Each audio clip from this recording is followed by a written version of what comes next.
The other big difference is good students try to understand and bad students just memorize. That's primary differences. More questions? On the back? In this area, I haven't been able to actually spend and look at you. Any questions? No? Yeah, that's very common here, especially in Asia. Students don't ask questions. They just sit quietly. Well, if you got a question, you got to learn to ask. You got to learn to ask questions. You got to learn to be active. You got to learn to be proactive. You got to be curious. Any other questions? One more. Yes, please. At first, we don't know which thing is the important thing and which is not important thing. So I think memorizing is very important. No, the short answer is definitely not.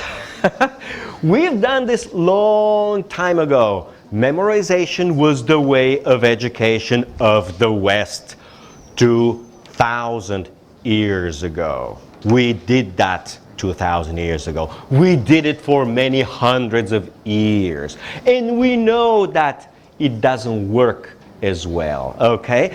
And again, if you don't know what's important, you got two things. First, you think to find out what's important.